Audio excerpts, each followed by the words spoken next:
Greetings, all you wonderful people. So today I want to talk about what's seemingly one of my most favorite subjects, isn't it? And that is with China. China, yes. Is that because I lived there for a few months? I don't think so. Years before that, I quietly saw the rise of China. I remember seeing like a program in like 2009, like regular TV program, 2008 maybe, in which it was one of those traveling programs where they get a group of people to go around some part of the world, and they're timed and they race, and whoever makes it to a certain destination at a certain time wins. And it showed parts of China. I was just astounded, blown away by how much it had advanced. And I mean, you look at it, and that's the thing, it's like one country that has incredibly changed its circumstances. And, you know, there's a lot of reasons for that. There's the political reasons. Bottom line is, it is a communist country. It's not a capitalist country where, in America, capital basically controls everything. Business interests control everything, control the Congress, control the national agenda. If it's in the interests of powerful business, and they say it's in the national interest, even though it's not in the people's interest, where China just has a different model, wrong or right. But it's not only that, it's the businesses that were looking to make a profit, to exit America and go into the third world, what they call the developing world. In ways that's a misnomer, because in a lot of areas haven't been allowed to develop on their own naturally, and Western powers, you know, like the CIA have actually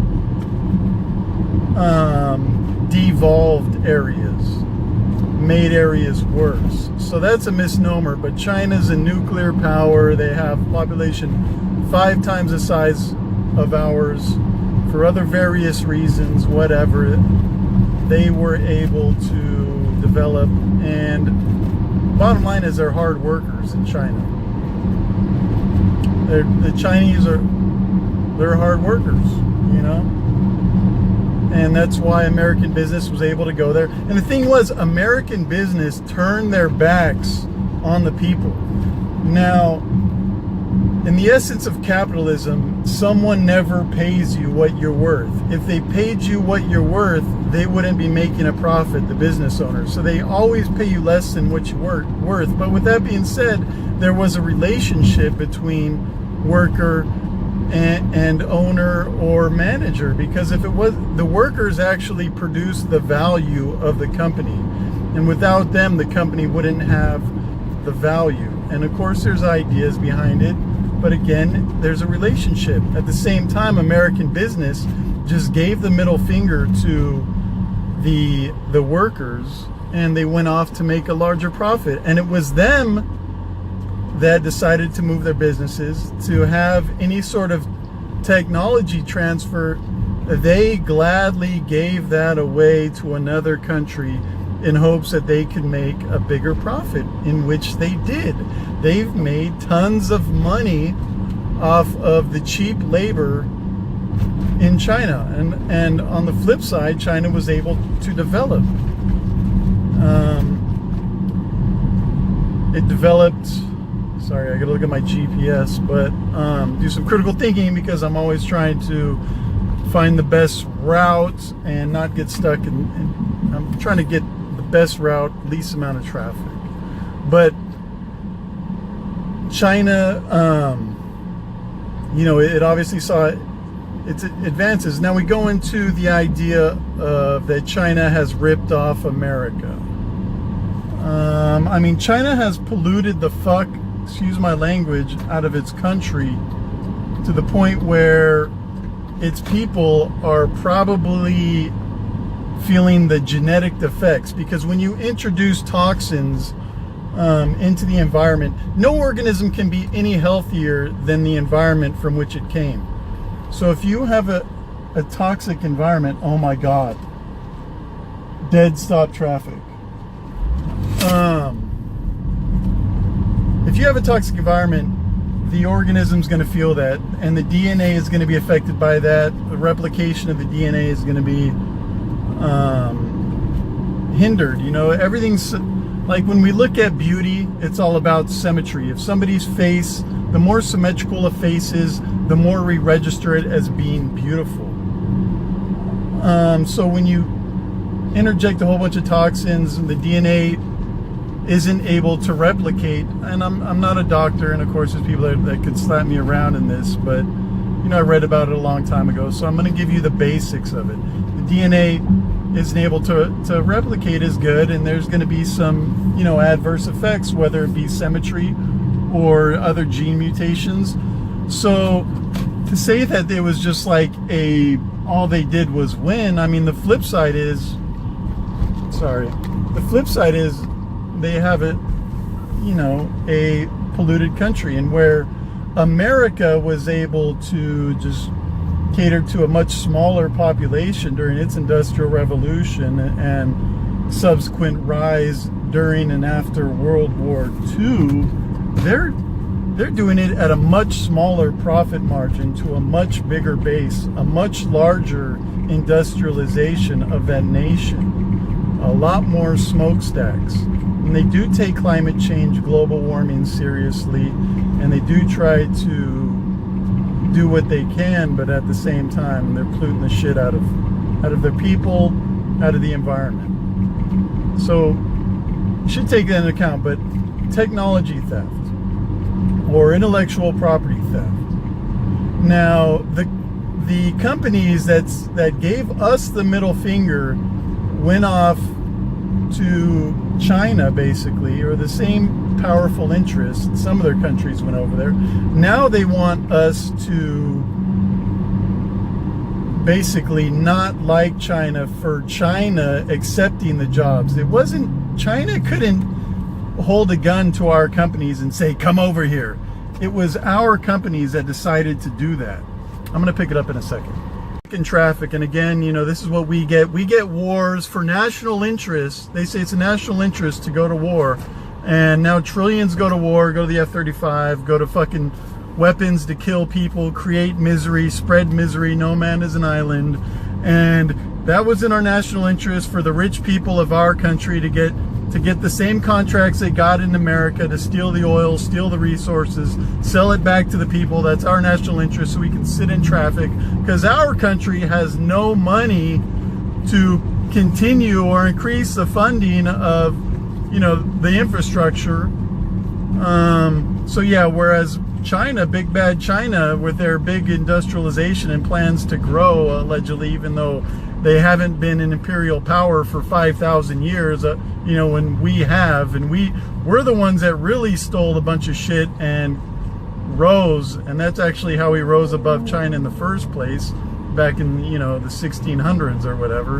But all that being, I'm on a tangent because I'm stuck in traffic, and it really frustrates me that this is the model they gave us. We had everything, the best land, hard workers, everything a country could ask for, and we're just sitting here spending hours and hours of our lives in traffic.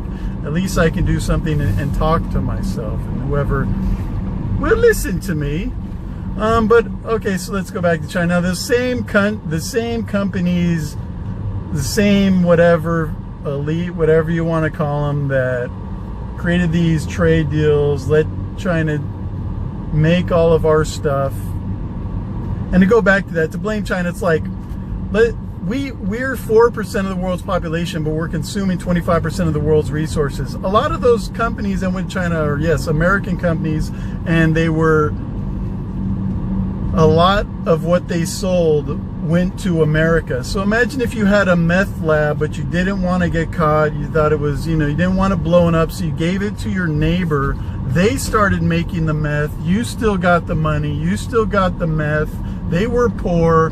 They were hard workers. Would you then start blaming them and say, you started making the fucking meth? You know, you're so bad. You polluted. You're polluting everything. It's like, we're the ones still consuming those products. It was our companies that decided to go there in the first place and do that. to skip the regulation,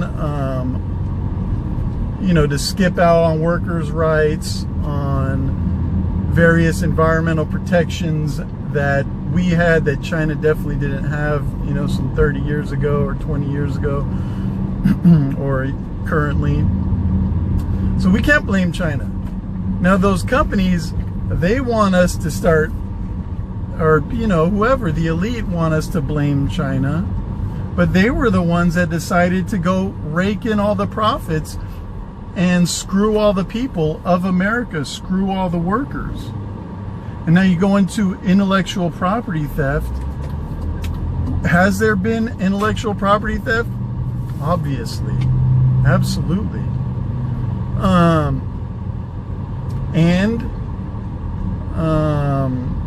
Okay, let's go back in history. Has America ever had any sort of intellectual property theft? Even in my totally backward history books, they talked about how whoever, the English, the Dutch, the Irish, whatever, when they came over here, they didn't know, originally the English, the Protestants, they didn't know how to plant the native crops out here. They basically didn't know much about agriculture or agriculture in America. Native Americans told us many, supposedly, that was in my book back then, they told us many things to do to help us live, to help us thrive in this environment. At the same time, immigrants from over there, from Europe, came over here with their know-how, used it. You can look at who's a big steel magnate.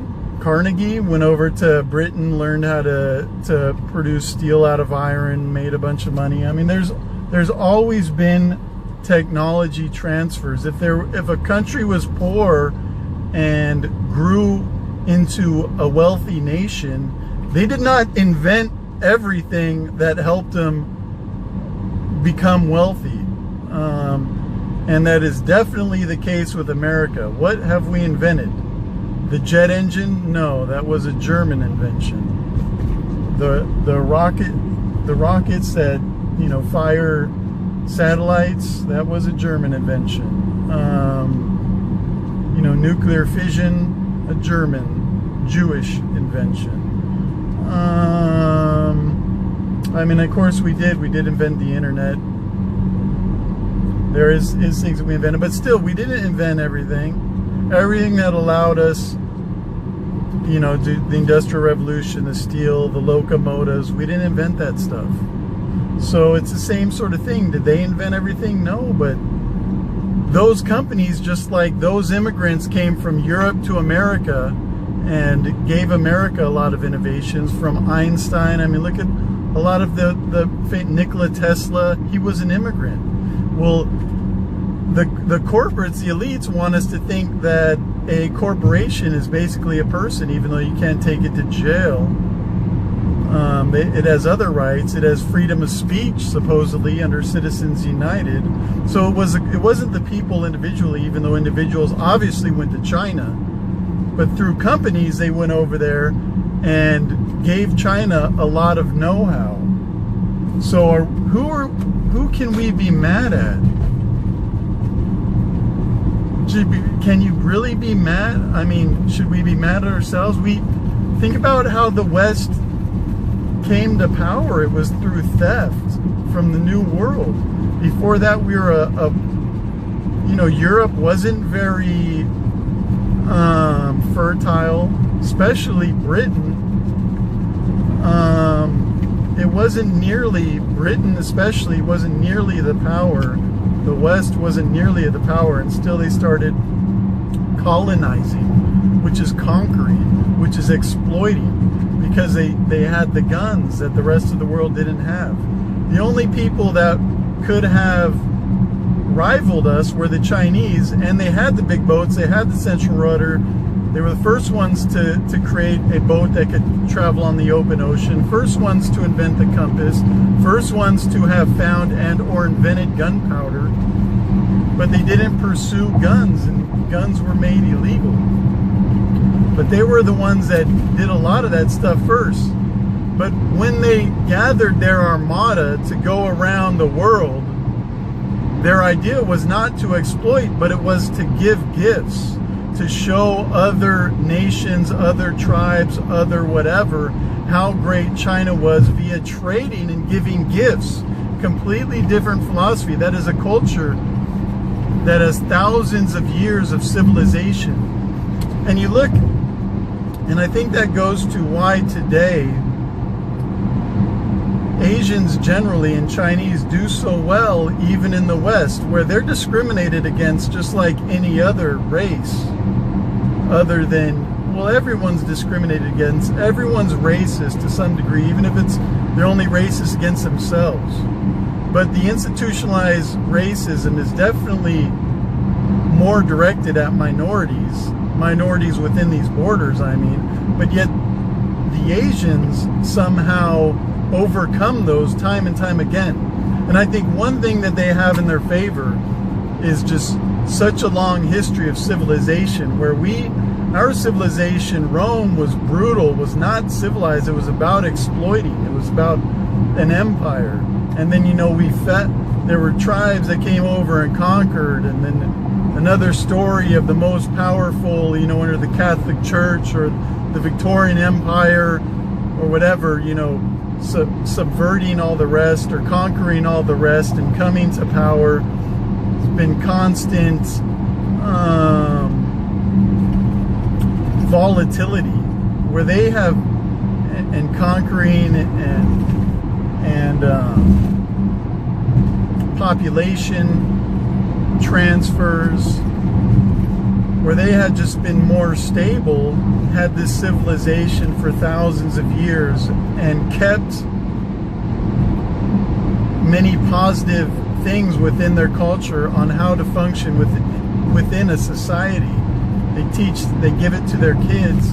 It's ingrained in their DNA. And there's a study that found that at least our phobias can be transferred intergenerationally, that possibly an ancestor of ours, let's say, that was bit by a snake, through epigenetics, I believe it is, was able to, flip a couple switches, and now we're always fearful when we see snakes. If you could see this road that I'm driving on, it has separate lines going every which way. It's not as bad as it was, but check this out. How the fuck are you supposed to drive on this? This is what we get. This is in our national interest to have a road. It's over now, but it is so difficult to see the lines. And this is responsible for thousands, tens of thousands. Unsafe road conditions are responsible for tens of thousands of Americans dying each year. That's our Congress' fault. That's their decisions where they want to spend the money. Look at these lines. How is it, when I'm 80, how am I supposed to navigate this? This is totally confusing. People die because of this. They die. And it's our Congress's fault that they don't want to spend money on this shit. Now I'm getting traffic lights. Sorry, stop looking at my hand. Ignore the hairs on the bottom of my palm. And I'm going to wrap it up. So anyways, I'm going to paraphrase Jesus, as he said, take the plank out of your own eye before you point out the speck in others. Countries have always risen from poor to rich through technology transfer happening outside, that had happened outside of its borders. We did it, and the West has its own story with colonization. So we can't really be mad at them for accepting American business over there, and American business handing over so much of its know-how and technology to them. And they work very hard, and they never had this anti-socialist, anti-communist thing that we faced after Reagan, during Reagan, from companies controlling the media, controlling what we hear. And so we were so limited, we could only put money in things like defense and policing and prisons. They were able to put money where money went best, to where it helped the country, helped the population the most. And we should not attack them for it. And all the people that are brainwashed to go against it are really just brainwashed against their own interests and in favor of the people that sold themselves out to China. Thank you. If you like what you heard, please like it. If you don't, hey, then please tell me why. I'd love to hear your comments. Anything I got wrong, anything I said wrong, please tell me about it. Have a wonderful day.